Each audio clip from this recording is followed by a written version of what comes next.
شهر رمضان الذي أنزل فيه القرآن هدى للناس وبينات من الهدى والفرقان.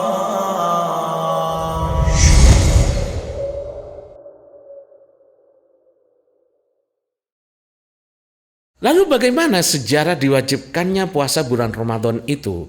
Setelah kita memahami makna secara bahasa dan hikmah-hikmah yang ada di balik penamaan itu, alangkah lebih nikmatnya kalau kita mengkaji histori, sejarah bagaimana Allah mewajibkan puasa Ramadan. Bapak Ibu sekalian, pada awalnya Allah tidak mewajibkan puasa Ramadan kepada umat Islam, kepada Rasulullah Shallallahu Alaihi Wasallam. Namun yang diwajibkan pertama adalah puasa Asyura. Di sini para ulama berbeda pendapat, apakah Asyura itu diwajibkan kepada Rasulullah Shallallahu Alaihi Wasallam sebelum Ramadan, lalu setelah datang bulan Ramadan akhirnya Asyura menjadi sunnah, atau memang dari awal puasa Asyura itu hukumnya sunnah, yang mau mengerjakan silahkan, yang nggak mau mengerjakan tidak apa-apa. Sebagian ulama merojehkan bahwa puasa Asyura dari awal itu memang disyariatkan bagi umat Islam namun tidak diwajibkan. Nah, bahkan ada riwayat yang sahih yang diriwayatkan oleh Imam Bukhari dari sahabat Aisyah radhiyallahu anha bahwa Rasulullah sallallahu alaihi wasallam sebelum puasa Ramadan beliau sudah puasa Asyura terlebih dahulu di kota Mekah. Karena yaum Asyura yauman tasumuhu Quraisyun fil jahiliyah. Jadi kata Aisyah, puasa Asyura itu yang tanggal 10 Muharram itu adalah puasa yang biasa dilakukan oleh orang-orang Quraisy di masa jahiliyah. Wa kana Nabi sallallahu alaihi wasallam yasumuhu, dan Rasulullah juga ikut berpuasa pada hari Asyura itu. Falamma qadimal Madinah, ketika beliau datang hijrah ke kota Madinah, shamahu, beliau melaksanakannya, wa amara bisiyamihi, dan memerintahkan mengajak para sahabat untuk ikut puasa Asyura. Falamma nazala Ramadan, dan ketika datang kewajiban ibadah puasa Ramadan, maka Rasulullah memberikan pilihan kepada para sahabat untuk puasa Asyura.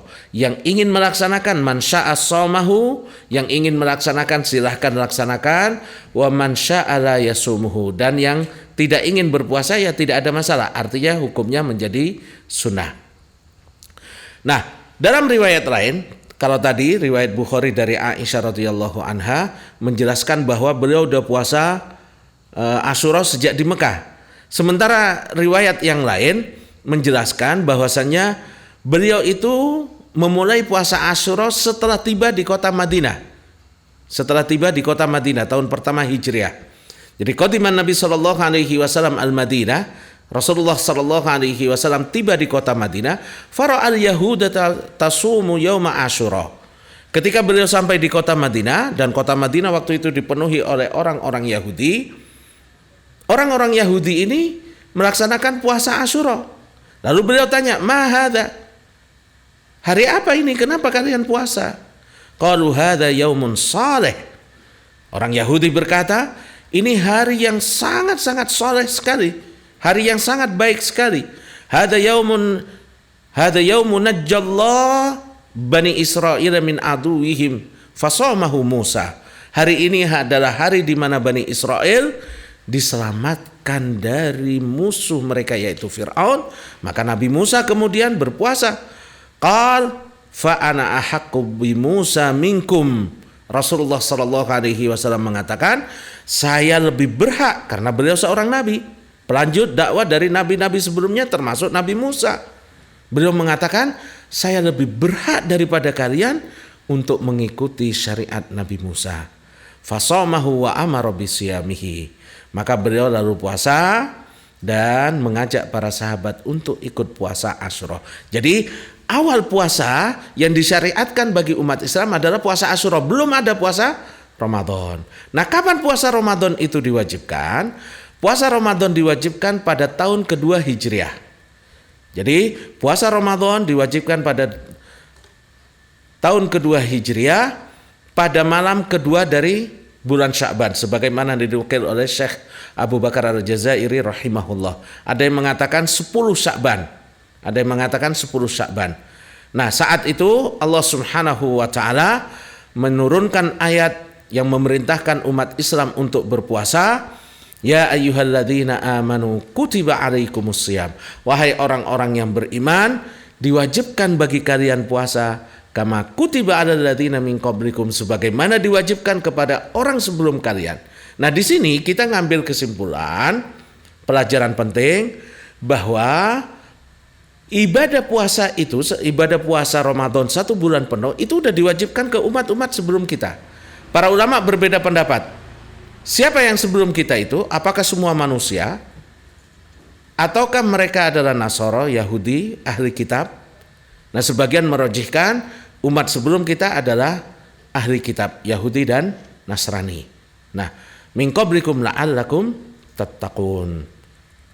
Jadi, bulan Ramadan itu baru diwajibkan pada tahun kedua Hijriah.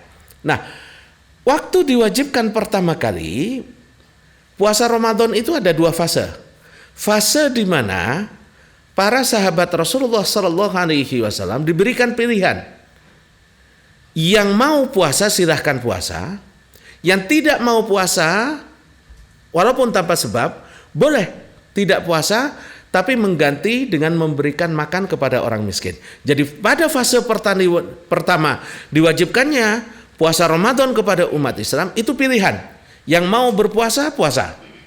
Yang nggak mau berpuasa, maka dia punya pilihan untuk memberikan makan kepada orang miskin. Nah, maka ini dinamakan dengan fase takhir atau masa di mana para sahabat Rasulullah Sallallahu Alaihi Wasallam boleh memilih mau berpuasa atau memberikan makan kepada orang miskin. Sebagaimana firman Allah Subhanahu wa taala, ya ayyuhalladzina amanu kutiba alaikumusiyam kama kutiba alal ladzina min qablikum la'allakum tattaqun ayyaman ma'dudat faman kana minkum maridan aw ala safarin fa iddatun min ayyamin ukhra wa 'alal ladzina yutiqunahu fidyatun ta'amu miskin faman tatalla'a khairan fahuwa khairul lah wa antasumu khairul lakum in kuntum ta'lamun. Nah, di sini dikatakan oleh para sahabat, dan wajib bagi kalian orang-orang yang berat menjalankannya jika mereka tidak berpuasa untuk membayar fidyah, memberi makan seorang miskin. Barang siapa yang dengan kerelaan hati mengerjakan kebajikan, maka itulah yang lebih baik baginya, dan berpuasa lebih baik baginya. Nah, ada seorang sahabat, Salamah bin Aqwa radhiyallahu an, berkata, kunna fi Ramadan ala ahdi Rasulillah sallallahu alaihi wasallam man syaa shama wa man syaa aftar. Kata sahabat ini, kami dulu pada masa Rasulullah Sallallahu Alaihi Wasallam, masa-masa awal diwajibkannya Ramadan, kami diberikan pilihan. Yang ingin puasa silahkan puasa, yang tidak ingin puasa maka dia boleh untuk berbuka, lalu kemudian menggantinya dengan memberi makan kepada orang miskin. Sampai hatta unzilat hadhil ayah, faman syahida minkumus syahra falyasum. Sampai turun ayat, barang siapa di antara kalian yang menyaksikan datangnya bulan Ramadan, maka wajib baginya puasa. Nah, turunnya ayat ini menjadikan ibadah puasa itu hukumnya wajib, gak ada pilihan. Jadi orang yang mampu puasa, dia harus puasa. Gak bisa memilih dengan mengganti memberikan makan orang miskin misalkan, gak bisa. Ya, jadi ini fase pertama, fase di mana kata Salamah bin Aqwa, para sahabat boleh memilih mau puasa atau menggantinya dengan memberikan makan kepada orang miskin. Lalu fase yang kedua,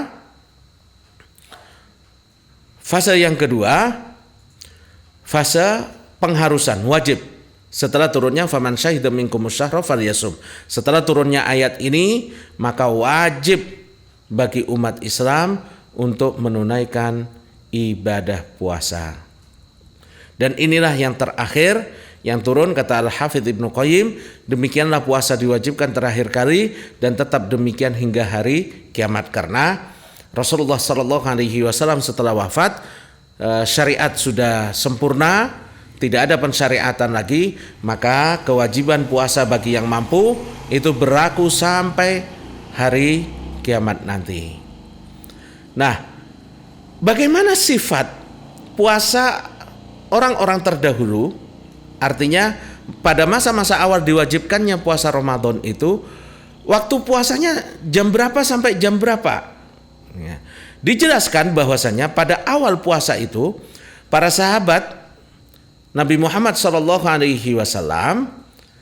kalau mereka berpuasa, maka datang waktu sholat maghrib, mereka boleh berbuka sampai sholat isya atau sampai sebelum tidur. Itu boleh makan, boleh minum, boleh hubungan suami istri. Tapi kalau mereka sudah tidur atau selesai sholat isya, maka mereka sudah tidak boleh makan lagi, tidak boleh tidur lagi, tidak boleh hubungan suami istri lagi. Artinya kalau ada orang yang sholat maghrib, belum sempat makan, belum sempat minum, setelah itu mereka tidur, maka mereka bangun sudah tidak boleh lagi, nggak ada sahur. Jadi dari sejak isya atau sejak mereka tidur sampai ke sholat maghrib di hari berikutnya. Dan ini sangat-sangat memberatkan bagi para sahabat Rasulullah Sallallahu Alaihi Wasallam, sampai turun ayat uhilla lakum lailatas siyamir rafathu ila nisaikum, dihalalkan bagi kalian pada malam-malam Ramadan untuk melakukan hubungan suami istri atau jima dengan istri kalian. Dan dengan ayat wa kulu washrabu, makan dan minumlah, hatta yatabayyana lakumul khaytul abyadu minal khaytil aswadi minal fajr. Makan dan minumlah kalian dari, artinya dari sholat maghrib sampai sholat subuh. Dan sekarang kita dianjurkan, disunahkan untuk sahur. Nah, ini nikmat yang sangat besar dari Allah Subhanahu wa Ta'ala yang menjadikan kita umat Islam lebih mudah untuk melaksanakan ibadah puasa, karena waktu kita untuk makan, minum, dan hubungan suami istri sangat panjang sekali sampai waktu fajar. Demikian penamaan bulan Ramadan, hikmah-hikmah yang terkandung di belakangnya, di belakang penamaannya, lalu kemudian sejarah diwajibkannya puasa Ramadan, dan kemudian awal waktu pelaksanaan bulan Ramadan, di awal-awal diwajibkannya puasa Ramadan, lalu kemudian diberikan keringanan bagi kita dari maghrib sampai sholat subuh untuk makan, untuk minum, dan hubungan suami istri. Ini adalah nikmat dan karunia dari Allah Subhanahu wa Ta'ala. Mau dapat notifikasi konten dari Darsuna TV? Gampang, klik aja tombol subscribe lalu tekan tombol loncengnya.